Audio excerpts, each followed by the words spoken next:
So on to software. I'm using the keyboard and mouse now, and one of the things I love about the Atom is the fact you can just plug and play with pretty much any USB device, flash drives, hard drives, keyboard, mouse, what have you. My friend has an iPad too, and it's also a good device, but you know, it's as you like. I personally like to have more functionality and more customizability out of my device, so I much prefer the Atom.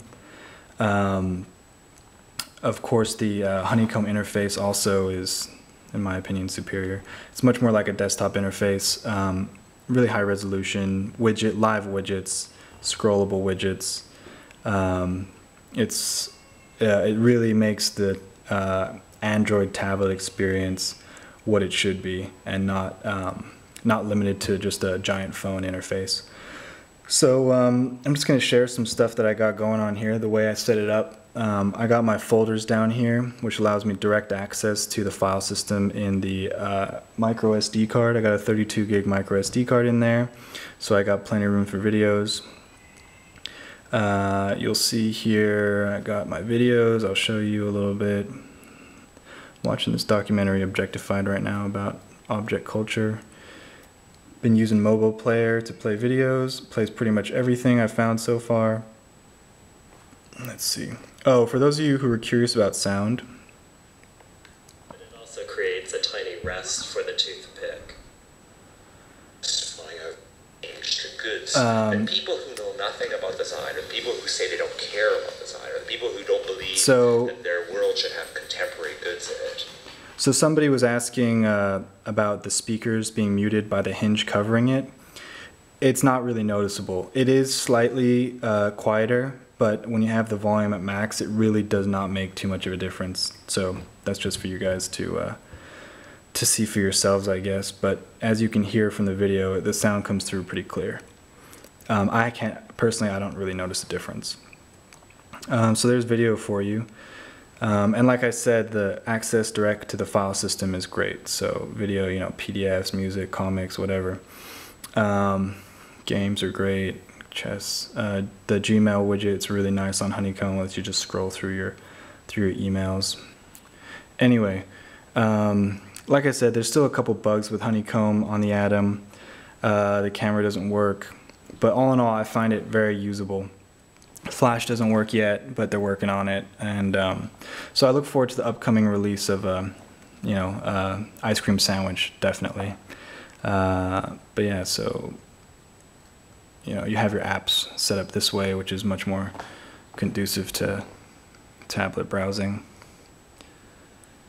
And the screen switcher is nice. But and then of course Pulse, which I think I've shown you guys before. It's my newsreader app, and Pulse works great.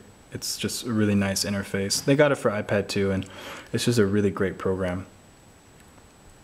So you can have your different stories based on RSS feeds, graphic and blurb.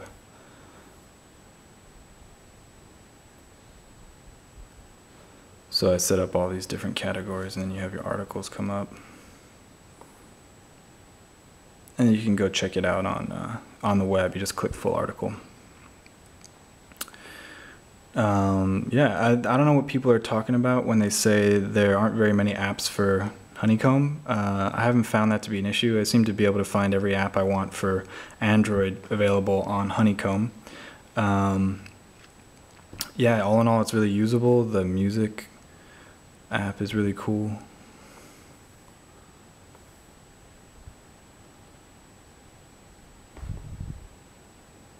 So yeah, things are going great. I can't wait for video chat to work on with Skype or Google Talk. I'm really looking forward to that.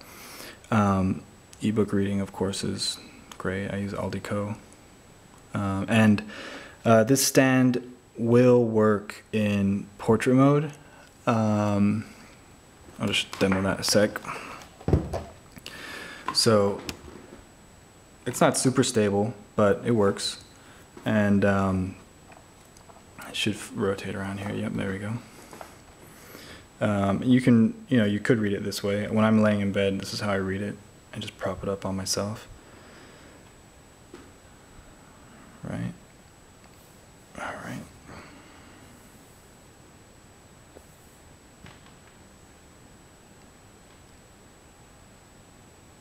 So hands-free, right?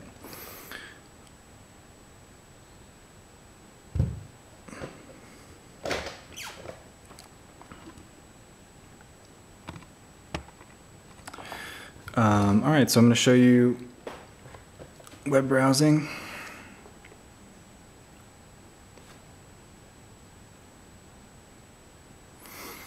TabletRoms.com, like I said, amazing site.